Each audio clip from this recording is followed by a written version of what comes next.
Bonjour la France sur Europe 1. Et oui, il est 11h31, vous êtes dans Bonjour la France avec Bertrand Chameroy, Ariel Wiesman et notre invité, l'auteur, compositeur, interprète, conteur même, Pascal Obispo, qui nous raconte des histoires que je connaissais pas. C'est super de vous avoir aujourd'hui. Évangéliste même. À l'occasion de la tournée de Jésus de Nazareth à Jérusalem. Et on vous mettra toutes les dates parce que ça y est, nous, ce qui nous intéresse aujourd'hui, c'est que la tournée part partout en France, à votre rencontre, chers auditeurs.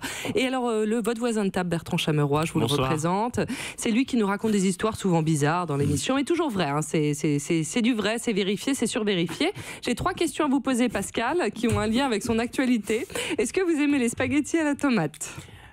Oui ou non, hein, ça va pas plus loin. Hein. Oui, bon, voilà. J'en ai pris il y a 2 jours. Est-ce que vous savez changer une roue, Pascal Obispo ? Ah oui, je l'ai déjà fait, oui. Très bien. Est-ce que vous avez déjà cueilli des tournesols ?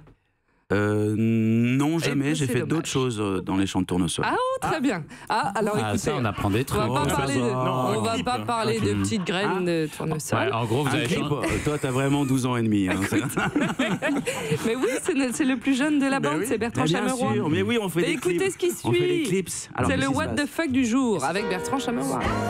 Bonjour la France. What the fuck?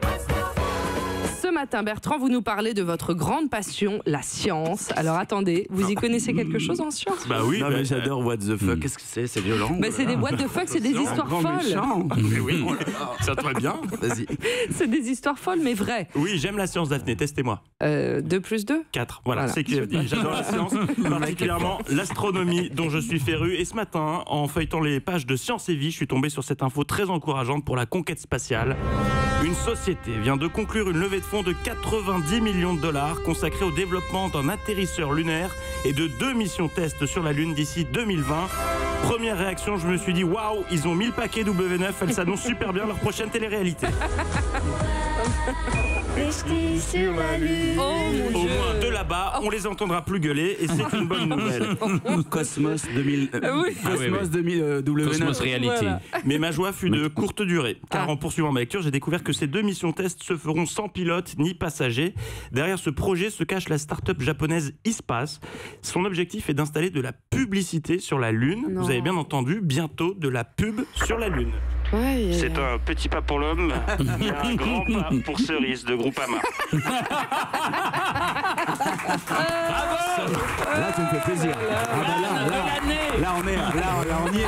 On est très haut là. Là, on y est, on est très, très, on est mieux. Là, on est sur du Bertrand Chameroy. T'étais parti bas. Il est là. Il Ça est t'a là. pris 4 minutes. Ah, il est revenu là, il est Il revenu est dans très la loin. place. Ouais. Voilà, Bertrand Chameroy, Voilà. c'est ça qu'on aime. Là, il est gagnant. Bon, ça fait peur un peu respire. quand même cette histoire. Ah ouais, là on est bien là. Si Comment- vous voulez épouser Bertrand Chameroy, il faut me T'es vous passer par célibataire moi. ou pas? Comment écoutez, t'es on pas parle pas de la vie célibataire, on y va. privée. On y Comment va. ça va se passer On parle pas de la vie concrètement privée. cette publicité sur la Lune ? Alors, selon Bloomberg, la start-up va proposer l'installation d'un petit panneau d'affichage à la surface de la Lune. Cette offre s'adressera à toutes les entreprises qui disposent d'un très gros budget et qui souhaitent mettre en scène leur logo avec la Terre en toile de fond. Donc si j'ai bien compris, d'ici 2020, je me fais une petite cagnotte, on pourra projeter le logo de Bonjour la France sur la Lune. Non, pas du tout. Il n'y a que dans les BD du style Spirou ou Batman qu'on peut projeter depuis la Terre sur la Lune. Là, ce que Bloomberg appelle un panneau d'affichage, ce ne sera pas techniquement un panneau physique. C'est un appareil truffé de logos et de sponsors qui, une fois qu'il aura alluni, pourra projeter des images sur le sol de la Lune. Ça se passera tout là-haut. En gros, la Lune jouera le même rôle que la toile blanche dans les salles de cinéma. Et le but de cette opération reste donc purement commercial. Pour preuve, cette phrase du PDG d'Ispes lors d'une conférence de presse la semaine dernière: les humains ne vont pas dans les étoiles pour s'appauvrir. Mais vous l'imaginez, cette déclaration est loin de faire l'unanimité. Alors pour sa défense, le PDG a expliqué que l'argent récolté via ces pubs permettra dès 2021 la recherche d'eau sur la Lune avant d'espérer pouvoir y installer une colonie humaine. Alors au cas où on parviendrait à envoyer le premier homme sandwich sur la Lune, j'ai un nom à leur soumettre. Bonjour, je suis Olivier de Carglass. Oui, bah vas-y, on te retiendra pas. C'est Olivier de Carglass. Qui répare et qui remplace, il fait des trucs super Oui, avec il des s'en pièces de fout, 2 euros. Pascal, il a dit qu'il changeait ses pneus lui-même et tout. Bah Le oui, mec est- bien sûr. Quel rapport avec les spaghettis? Il n'y en avait aucun, Pascal. Vous êtes le premier à avoir découvert la faille de ce système. Bravo Pascal Bertrand, Obispo, bravo. juste une seconde, Je pose est-ce quelques qu'on fois des pourrait questions avoir qui n'ont une rien à voir. petite idée de ce que ça donnerait ces pubs dans l'espace? Comment? Est-ce qu'on a une idée de ce que ça donnerait ces pubs sur la Lune? C'est un petit pas pour l'homme, mais un grand pas pour Cerise de Groupama. Europe.